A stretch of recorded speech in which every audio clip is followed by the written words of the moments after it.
Hello, good morning दोस्तों। मैं आपका अपना केमिस्ट्री वाला जोधपुर से एक नए कंसेप्ट के साथ हमारा एक 11वीं यूनिट है फर्स्ट पेपर की, जिसमें 2 पार्ट है, पहला और दूसरा। दूसरे पार्ट में कंसेप्ट है acid base, hard acid, soft base, soft acid, soft base. तो ये जो यूनिट है, इससे आरपीएससी 5 सवाल ऊपर वाले पार्ट से पूछता है और 5 सवाल नीचे वाले पार्ट से पूछता है। जैसे कि आपको दिख ही रहा है, अपन जो आज टॉपिक पढ़ रहे हैं वो hard acid, hard base, soft acid, soft base पढ़ रहे हैं। देखिए, बेसिक इसलिए नहीं पढ़ा रहे हैं कि सब बच्चे अब बहुत कम टाइम है, इसलिए शॉर्ट नोट्स की तरह आप समझ लीजिए, की नोट्स हैं एक तरह के। Hard acid, soft acid, hard base, soft base का नाम समझने से पहले आप कुछ इस प्रकार से समझें कि जो व्यक्ति जिस संगत में रहता है या जिस व्यक्ति की बारे में कुछ पता करना है, तो उसके दोस्तों के बारे में पता कर लीजिए। उसके जैसे दोस्त होंगे वैसा ही वो व्यक्ति होगा। इसी कंसेप्ट को इम्प्लीमेंट किया हुआ है hard acid, hard base, soft acid, soft base में। क्या इम्प्लीमेंट किया हुआ है गुरुजी? कि hard acid always react with hard base and soft acid always stabilise with soft base.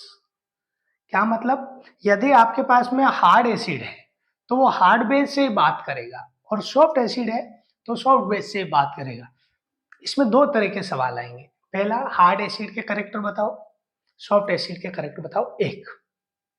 दूसरा, इनमें से कौन सा हार्ड एसिड है और कौन सा सॉफ्ट एसिड है, इनमें से कौन सा हार्ड बेस है और इनमें से कौन सा सॉफ्ट बेस है। इन 2 सवालों के अलावा एक तीसरा इंपॉर्टेंट सवाल जो है वो ये बन जाता कभी कभी कि कौन सी रिएक्शन आगे फिजिबल है और कौन सी रिएक्शन फिजिबल नहीं है, which reaction is feasible and which is not feasible. तो आप लोग चैनल को सब्सक्राइब भी करें और मैक्सिमम लोगों तक पहुंचाएं, क्योंकि ज़्यादा लोगों तक पहुंचेंगे अपन तो इसमें अपन अच्छा करेंगे। तो इस प्रकार से ये रिएक्शन है। ये अपने एग्जाम्पल से बेटा, हार्ड एसिड, सॉफ्ट एसिड और ये सॉफ्ट बेस के एग्जाम्पल्स हैं। देखिए देखिए, आप थोड़ा इसको समझने की कोशिश करें। हार्ड जो है ये फर्स्ट ग्रुप, सेकंड ग्रुप, ये वाले हैं। देखो, hydrogen plus, lithium, sodium, potassium. Charge देखो इन पर बहुत ज़्यादा प्लूटोनियम पे 4 है, थोरियम पे +4 है, जर्कोनियम है, टाइटेनियम है, सिलिकॉन है। इन पे चार्ज भी बहुत ज़्यादा है। इधर सॉफ्ट पे क्या है? कम चार्ज है। देखो, कॉपर प्लस, Ag है, UTL, कम चार्ज वाले जो केटायंस हैं उन पर है। और metal atom, bulk metal atom, बल्कि जो मेटल एटम के साथ आएंगे वो भी हमारे क्या आ जाएंगे? सॉफ्ट आएंगे। कुछ बॉर्डर लाइन्स हैं, बॉर्डर लाइन भी थोड़ा ध्यान रखें। बॉर्डर लाइन यदि अपन ध्यान रखेंगे तो अपने को समझ में आएगा। क्या? आयरन +2, कोबाल्ट +2, निकल +2, कॉपर +2, जिंक +2, Pb +2, ये सब जो है ये हमारे बॉर्डर लाइन है। इस प्रकार से ये आपके एग्जाम्पल्स हैं, इनको आपको पढ़ना है। ये हमारे हार्ड बेस है, हार्ड बेस ये वाले और सॉफ्ट बेस ये वाले। अब मैंने तो एक छोटी सी ट्रिक लगाई है। सॉफ्ट में सल्फर है, ज़्यादातर सल्फर वाले हैं, R2S, RSH, R, I- याद रखना पड़ेगा। आयोडीन में सबसे नीचे, मतलब हेलोजन में सबसे नीचे ये I-, HCN, S, R phosphorus, arsenic में S है, फॉस्फोरस, Cn, Nc, CO, ये और ये। ठीक। और हार्ड में कौन कौन है? H2O, OH-, fluorine minus, CO2-, PO4-3, SO4-2, NO3-3। तो ये सारी चीज़ें जो है वो हमारी क्या हो जाएगी बेटा जी? हार्ड बेस हो जाएगी। और ये बॉर्डर लाइन है, बॉर्डर लाइन की 3 है। देखो, SO3-2 जो है वो बॉर्डर लाइन है। पिछली बार भी आरपीएससी ने यही इनमें से ही सवाल पूछा था और इस बार भी इन्हीं में से सवाल पूछेगा। तो ये 3 पेज की PDF है, आप थोड़ा सा ध्यान रखें। ये हार्ड एसिड के करेक्टर्स हैं, कर लेंगे। इसके मैं अभी आपको 2-4 सवाल करवा देता हूँ, इससे ज़्यादा कोई कंसेप्ट है नहीं। अब मैं 2 घंटे का वीडियो बनाऊँ और फिर आपको परेशान करूँ, वो बात होगी नहीं। अब कई हमारे साथी सीनियर कह दीजिए 1-2 साल पढ़ा रहे हैं अलग-अलग जगह पर, बच्चों को बड़ी-बड़ी किताबें सजेस्ट कर रहे हैं। सारा किताबों से मतलब इस लेवल की किताबें पढ़ा रहे हैं कि वो 10 साल में भी नहीं पढ़ पाए बच्चा। तो आप प्लीज़ ये शॉर्ट नोट्स हैं, आप इससे पढ़ने की कोशिश करें, आपको अच्छा लगेगा और आप सही कर पाएँगे। तो देखो हार्ड एसिड का आप वापस देख लीजिए, स्मॉल रेडियस होगी और चार्ज ज़्यादा होगा। सॉफ्ट एसिड की क्या होगी, लार्ज रेडियस होगी और चार्ज जो होगा वो कम होगा, बस ये समझ लीजिए। हार्ड बेस का क्या होगा, स्मॉल रेडियस होगी, सॉफ्ट की क्या होगी, लार्ज रेडियस होगी। सॉफ्ट एस था, अभी अपन ने सल्फर से पढ़ा था, ये इससे भी आपकी ट्रिक हो सकती है। H माइनस जो है बेस है, जबकि H प्लस जो है वो क्या है, हार्ड एसिड है। तो ये हमारा एक टॉपिक हुआ जिसको आप हार्ड एसिड बेस कंसेप्ट के नाम से जानते हो। अब इनको समझाने के लिए, हार्ड एसिड बेस को समझाने के लिए अलग-अलग थ्योरीज आई। हार्ड एसिड सॉफ्ट बेस को समझाने के लिए 3 थ्योरीज आई। पहली थ्योरी जो है वो पियर्सन थ्योरी है, दूसरी थ्योरी जो है वो इलेक्ट्रॉनिक कंसेप्ट है। पहली थ्योरी पियर्सन, जो भी स्पेलिंग है इसकी, पियर्सन थ्योरी। दूसरा जो है पाई बॉन्ड थ्योरी और तीसरी जो है वो इलेक्ट्रॉनिक थ्योरी। क्वेश्चन आ जाएगा, एक सवाल ये बन जाएगा, इनमें से कौन सी theory hard acid soft base के कंसेप्ट को समझाती है? तो पियर्सन, पाई बॉन्ड थ्योरी और इलेक्ट्रॉन थ्योरी। एक बात समझते हैं। दूसरा,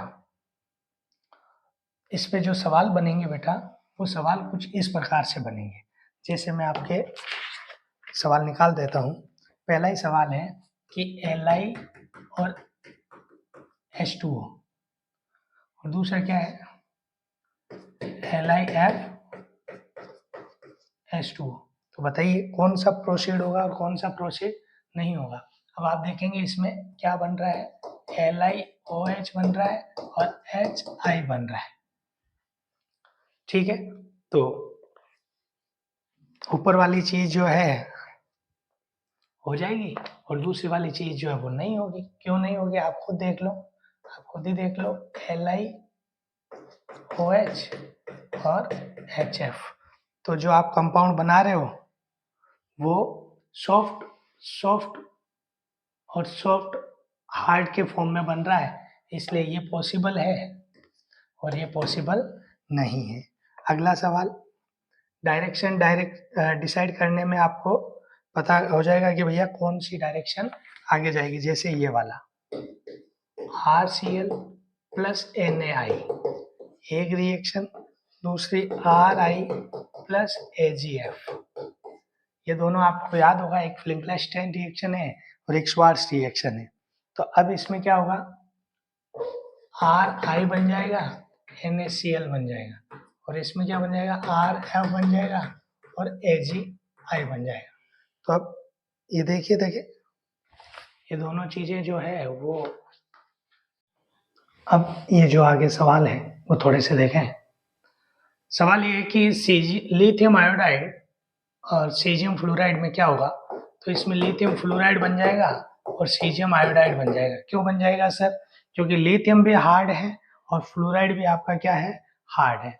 इधर क्या बन जाएगा, सीजियम भी सॉफ्ट है, आयोडीन भी सॉफ्ट है। इसका क्या बनेगा सर, इसका बन जाएगा AgI प्लस BeF2।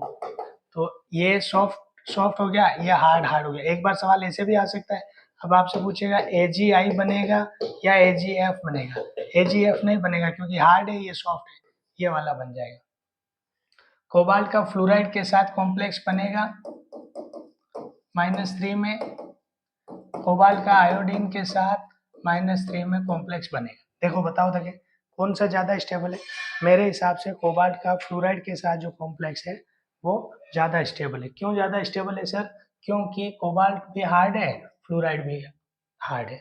यहाँ पर इसका और साइनाइड का, तो कैडमियम साइनाइड एक कॉम्प्लेक्स बनाएगा जो अनस्टेबल है और ये स्टेबल है। इसमें बताओ AgClH2O, तो ले लो भाई H2O, तो यहाँ पे AgCl2 हो जाएगा, तो आपको पता है हार्ड और हार्ड हो जाएगा। यहाँ पर कोबाल्ट हार्ड है, ये फ्लोराइड जो है वो